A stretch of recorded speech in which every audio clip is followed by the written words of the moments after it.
Hello guys, welcome to IIM Kozhikode series. So in the previous video we have seen some root words, right? In today's video we are going to deal with some synonyms, antonyms and analogy questions. Okay, let's start. Let's see synonyms and antonyms now. I think it's very obvious. I think you must have been very familiar. Synonyms are nothing but which have similar or identical meanings. For a word, for example, happy, to be joyful, to be cheerful, to be delighted and to be happy, all of them are very similar, right? We can't say exactly same, but they are similar. Next comes antonyms. Antonyms are something which have opposite meaning. You know, something, if something increases, we can say decreases is the antonym, reduce, lower, anything, right? Something that has the opposite meaning is your antonym. These types of questions are very common in your competitive exams. So that is why we'll just check how to guess the synonyms and antonyms in these questions, okay? Understand the tone of the word. Generally, you will have a hunch, right? You will have a feeling, yeah, this word seems to be negative, this word seems to be positive. Okay, try to get that. Consider the context. Words can shift meaning in different uses. That is very important, okay? Eliminate extreme or unrelated choices in MCQs. Use prefix, suffix clues like this, unless, okay, to narrow down the meaning. Yeah, we have to know the base of the word. Consider directionalities, use prefix recognition, watch for trap options. Okay, let's see some questions now. Let's see some exercises now. So what do you think abate means? Okay, I want you to pause the screen and do this exercise now. Okay, so if you are done with this, see, what does abate mean? What is astute, banish, lucid? If you have not heard of these terms, then please remember these words now. Okay, we are doing this exercise for synonyms. So lucid is when something is very clear, when something is, very understandable, cogent, explicit, explicit images, explicit words, something is very direct. Okay, so that is lucid. Banish is, what do you do when you banish someone from the village? What do? You deport them, you exile them, you evict them, you ask them to go away. That is to banish.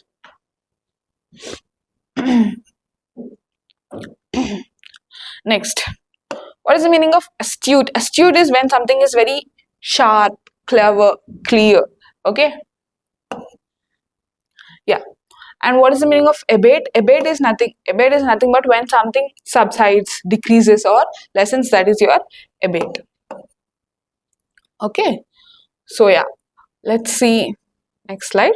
Here we have answers B, C, A, T. Let's see some of the antonyms now.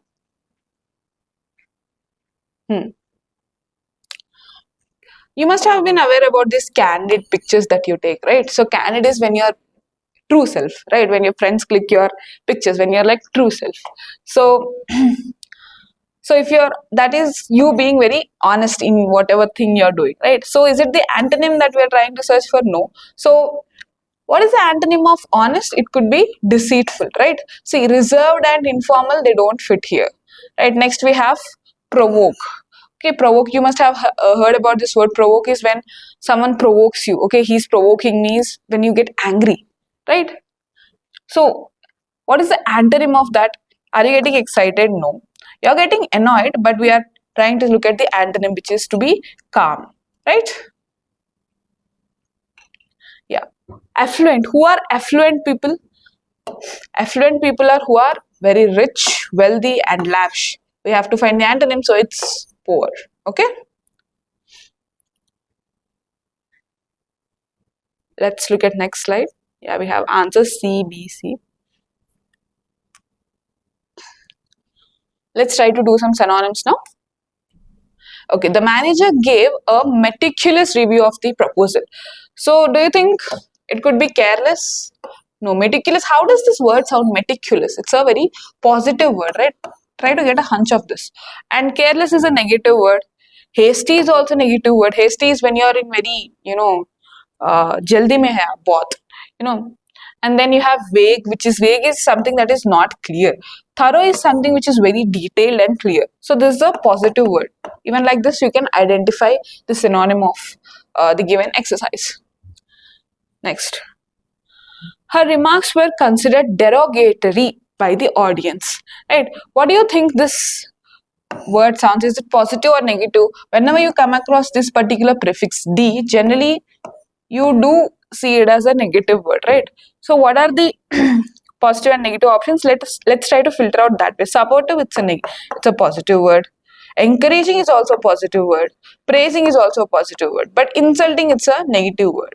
See, I'm not saying this is the only way to go, but at least if when you don't know the meaning of one particular word, you can use such things, and sometimes it's easy because see, like this you can easily eliminate the odd one out, right? So insulting is the only one which stands as a negative word among the group of positive words, so you can go with that, right? So the meaning of derogatory is insulting. Okay, yeah. Next. The athlete was known for his tenacity on the field. What is the meaning of tenacity? Tenacity is when someone is very determined, is very courageous, he has a goal, and when he knows what he wants to do, and he's ready for that. Okay, so this is the synonym of that. Determination is synonym. Flexibility, no, it doesn't fit in the right context. Aggression, no. So what would be the antonym of this? When he is indifferent. When he's indifferent, he's like, yeah, whatever happens. Tenacity is exactly opposite that. No, I want to be the winner. Right? Next. His tone was belligerent during the meeting. Okay. So can you see if this is a negative or positive word? It's a bit confusing, right? Maybe some of you might go with negative, but to some of you it might seem like a neutral word. Okay, let's look at the options now. Peaceful, angry, provocative, and hostile. I think at least in the options you can figure out that A, C, and D, all of them are negative words, right? Only B is a positive one, and we have to get the antonym of this. So let's go for odd one out strategy. We'll have B. Okay, see, I'm telling you again, try to use this strategy only when you're like absolutely confused. That is why it's important to learn vocabulary and root words. Okay, I'm just helping you how to find out the meanings, how to choose the options if you are confused. Okay, let's look at some other questions. Ambiguous means. See, please look at these two, because every time he doesn't give you directly find the synonym, find the antonym. Okay, please concentrate on such things too. Ambiguous means when someone is confused, it's very unclear. Okay, again, all of these are certain, sharp, and obvious. These are very clearly, they are positive words. Okay, it's unclear. Skeptical. Skeptical is the opposite of, so you have to find antonym. Skeptical is being doubtful and hesitant. Okay, curious and trusting, we are left with two things. It's not curious, it's not related to the this word. Trusting is something which becomes the antonym, because to be skeptical is to be doubtful, right? The opposite of that would be to trust. Now, now let's see some of the analogy questions. You must have seen them in Indore and Rohtak papers in vocabulary section. So analogy questions are nothing but when they try to test your logical brain. Okay, are you able to identify the logical relationship or not? See, the format would be something like this if you're familiar. A is to B, then C is to what? Okay, so the purpose is to test your vocabulary depth and also relationship reasoning. The relationship between the words, how would you reason that? That is what they want to test. Okay, let's see some of the examples now. See, there are some types where even when it comes to analogies, there are types like synonym. So how would the synonym analogies be? Apathy means indifference. It means indifference. So zeal dash means you have to find the meaning.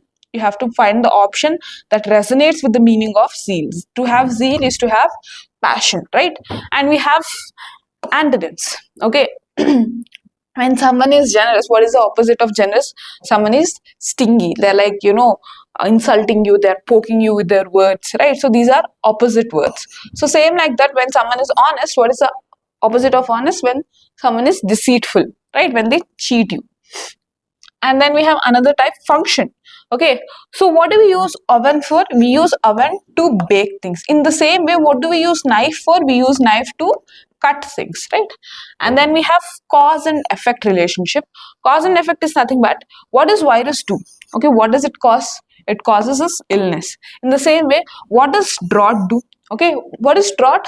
When you don't have rains at all, right? So obviously when you don't have rains, what happens? You won't have crop. When you won't have crop, what happens? There is a famine. People go hungry, but there is no food. So drought brings us famine. And then there is degree. Degree is when the climate or the weather is warm, what happens? You feel hot. When you're angry, what happens to your body? You feel furious, right? So degree is like it's just a one step above. Warm, hot, angry, furious.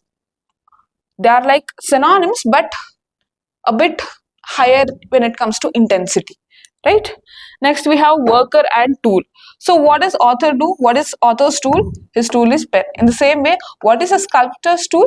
His tool is chisel, right? Chisel. Next, part and whole. This is pretty easy. Petal is a part of flower. In the same way, wheel would be a part of car or bike or van, whatever is given in the options. So these are some of the types of analogy questions. Okay, some of the functions or relationships the words might have between them. Let's see some questions now. Okay. Generally the strategy would be to first you have to identify the relation. First you have to identify the relation and then form a bridge. A is related to B in what way? Okay, so this is the way. So apply the same relationship to the second pair and then you obviously eliminate the distractors. So how would these distractors be? That would be similar but don't match the logic. See, you might have pairs which are, very similar. Yeah, but the main thing, the core thing would be to do is to identify the same function of the words. Watch for trap here. Some might have partial similarity. You have to be careful with those ones. Okay. See here. Obfuscate is when you stop the clarity, when you try to be unclear. Okay. So what does prevaricate does? What does prevaricate do? So it should be also stopping something, right? Try to guess the meaning of this. Sorry. Oh, yeah.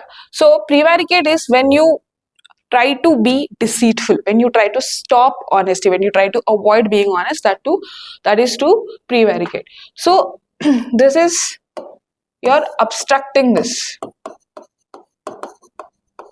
You're obstructing clarity. In the same way, what is to prevaricate? To prevaricate is to obstruct honesty. Okay. You have to be very thorough with your vocabulary to answer these kind of questions. Okay. Ascetic. What does an ascetic do? If someone is ascetic, what does it mean? He gets rid of all the luxury in his life. Right. In the same way, what does a frugal? What does a frugal do? If someone is frugal, that means he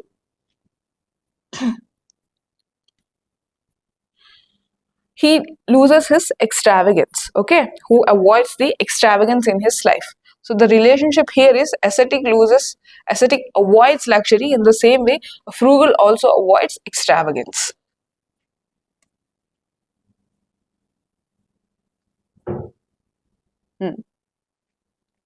Magnanimous and grudge. So resolute means pause it and try to answer.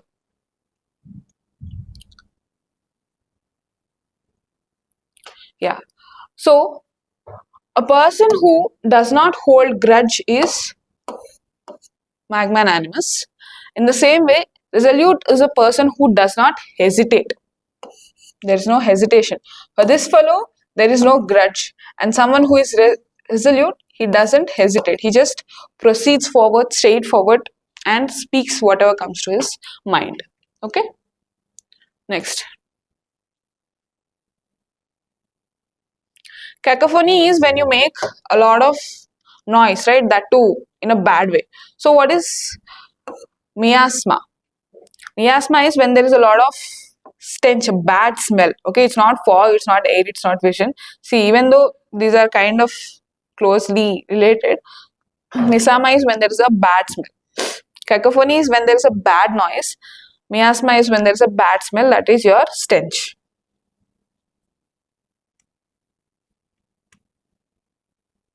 Okay. Now, so let's try to match these things. So, altruist is someone who avoids self, right? What is the connection between altruist and self? Altruist is someone who cares about the welfare of others. Someone who doesn't care about himself or herself. Okay, so he's avoiding here. Okay, so let's try to establish the relationships first. What does a catalyst do? It speeds up the relation, right? Yeah, what does a mentor do? A mentor guides. Okay, this is something he does. Ephemeral is something which is temporary, right? Lasting is something which is permanent. So these are like antonyms, right? So what's the antonym here? Let's try to find the antonym pair first. Yeah, I think mirage and real. This is a antonym, right? So 4 should be D. Next, let's see this function. Mentor guides and tyrant suppresses. Sorry, oppresses, right? Yeah, tyrant oppresses or suppresses. So your 3 should be C. Then altruist someone is who avoids self, and narcissist is someone who avoids others. Who is a narcissist? Who just cares about himself or herself and avoids others is your narcissist. So you have 1 as your A, and then we have 2 left with B. Antidote and poison. Poison slows the effect of, antidote slows the effect of poison. In the same way, catalyst also slows the reaction. Sometimes, see, yeah, catalyst acts both ways. Okay, sometimes it speeds up the reaction. Okay, just let us see the logic here. Yeah, sorry, catalyst neutralizes the delay. It neutralizes the delay. In the same way, antidote neutralizes poison. Okay. Yeah. Let us see some analysis sentence completions. Okay, see, these are different types of questions. You might be asked match the following, you might be asked in pairs, or you might be asked even like this in sentence completion. So, you know, these are different types of models you should be aware of. Yeah. Sycophant is to flattery, as to rebel is to, sorry. Yeah. Sycophant is to flattery, and as to rebel is to revolution. So, when someone shows extreme form of flattery, that is your sycophant. So a rebel is someone who shows extreme resistance or revolution, right? This is again a function where someone does something. Sycophant does this and rebel does this. Let's see one more. Anomaly is to norm as aberration is to rule, I guess. Yeah, aberration is to rule. An anomaly is something which deviates from the norm. Okay, something which is normal, something which is rule. An aberration is something which deviates from the rule. Some of the unspoken rules, for example, you can you can't cross the road when there is heavy traffic. It's not just said, but it's something a norm, right? So aberration is something like that. Okay. So that's it for today's video. Let's discuss some more models in next video, guys. Thank you for watching.